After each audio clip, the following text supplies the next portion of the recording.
নমস্কার, Kokkalis makeover and blog চ্যানেলে আপনাদের সবাইকে স্বাগত জানাই। গতকালকে যে ননদের বিয়েতে আইবুড়ো ভাতে এসেছিলাম, আজকে তার বিয়ে। তো সন্ধ্যাবেলায় চলে এসেছি রেডি হয়ে। এত বৃষ্টি হচ্ছিল আজকে, ভাবছিলাম বোধহয় আর আসাই হবে না, কিন্তু তারপরেও ভাবলাম যে না, তাহলে ননদের বিয়েটা মিস হয়ে যাবে, তাই বৃষ্টির মধ্যেও সেজে গুছে চলে এসেছি। আর আজকে যেহেতু অনেক বিয়ে আছে, মানে এই ডেটটাতে অনেক বিয়ে রয়েছে, তাই এবার লজ, সামনে যতগুলো লজ ছিল ওরা ভাড়া সেভাবে পায়নি, তো এইটা ছোটোখাটোর মধ্যে বাড়ির সামনেই হয়েছে, তাই এই লজটাই ওরা বুক করেছিল। ছোটোখাটোর মধ্যে হলো, বেশ ভালোই সাজানো গোছানোটা হয়েছে। আর এদিকে বরযাত্রী চলে এসেছে, দেখুন বর বসার জায়গাটা সুন্দর করে সাজিয়ে দিয়েছে। এখানে বর জামাই বসে আছে আমাদের। আর এটা আমার ননদ হয় একটা, ও আপ্যায়ন করছে আর কি, দেওর ননদ সবাই মিলে আপ্যায়ন করছে, টিফিন জল যা লাগে সেগুলো দিচ্ছে। আর এই দেখুন এখানে স্টল বসিয়েছে, কত ভিড়। জায়গাটা একটু ছোট হয়ে গেছে, কিন্তু ছোটো হলেও বেশ ভালোই জমজমাট হয়েছে। বিয়েবাড়ি এরকম জমজমাট না হলে ভাল লাগে না। আর এই দেখুন আমার সুন্দরী ননদ, ছোটো ননদিনী, এইটা কি সুন্দর সেজেছে, কি ভালো লাগছে দেখতে। বিয়েবাড়িতে তো সবাই সাজতেই আসে, আবার অনেকে খেতেও আসে।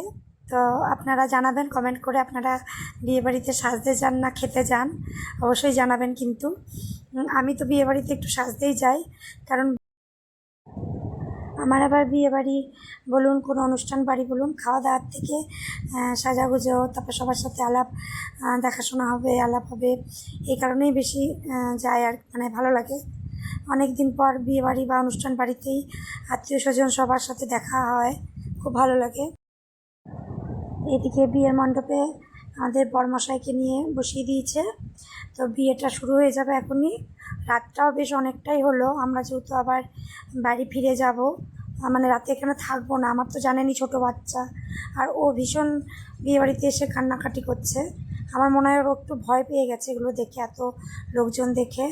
ওর তো এটা প্রথম বিয়েবাড়ি, মানে এত লোকজন এর আগে ও তো দেখেনি, সেই জন্য খুব কান্নাকাটি। এইদিকে দেখুন শুভদৃষ্টির পালা শুরু, শুভদৃষ্টিটা দেখে নিই, তারপর আমরা খাওয়া দাওয়া করে বেরিয়ে যাব। অনেকটা রাত হয়ে গেছে, আর অনেকটা দূর যেহেতু যেতেও হবে, তো পুরো বিয়েটা আমরা দেখতে পারবো না। যতটা আমি মানে যতক্ষণ আমি রয়েছি ততক্ষণের ভিডিওটা আমি আপনাদের সাথে শেয়ার করব। দেখুন আমার সাথে সাথে আপনারাও আমার ননদের বিয়ের সাক্ষী থাকুন। এই দেখুন এতে শুভদৃষ্টির পালা। আমার তো এই রিচুয়ালসটা দেখতে খুবই ভালো লাগে, আর খুব এনজয় করি। তো আপনাদের কার কার এরকম বিয়েবাড়িতে বিয়ের রিচুয়ালস দেখতে দেখতে নিজের বিয়ের কথা মনে পড়ে, কমেন্টে অবশ্যই জানাবেন। আর ভালো লাগলে অবশ্যই একটা লাইক করবেন। তবে আমার খুব আফসোস, আমার বিয়ের সময় না এরকম মেকআপ আর্টিস্ট ছিল না, তো এরকম মেকআপ আর্টিস্টের কাছে সাজার এগুলো দেখলে না খুব নিজের ইচ্ছা হয় যে আমার বিয়েটা এত তাড়াতাড়ি কেন হয়েছিল।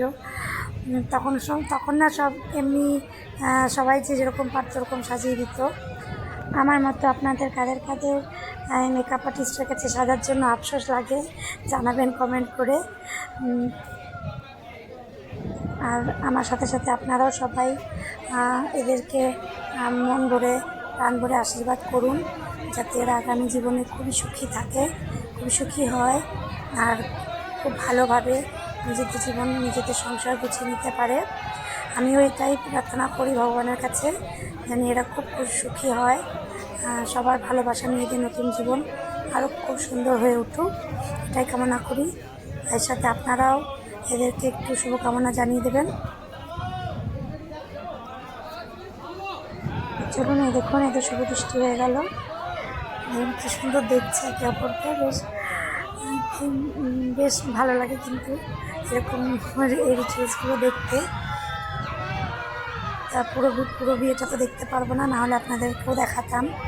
অনেকটা রাত হয়ে গেছে, আর আমার পুচকুটা খুব কাঁদছিল বলে আর ভিডিওটাও সেভাবে করে উঠতে পারবো না, তাই খেয়ে দিয়ে বেরিয়ে যাবো আমরা। দেখা হবে পরে একটা নতুন ভিডিওতে। ভালো থাকবেন, সুস্থ থাকবেন, আর মন ভরে এদেরকে আশীর্বাদ করে যাবেন। তাহলে আজকে ভিডিওটা আমি এখানেই শেষ করছি। ভালো থাকবেন, সুস্থ থাকবেন, আবার আরেকটা ভিডিওতে দেখা হবে।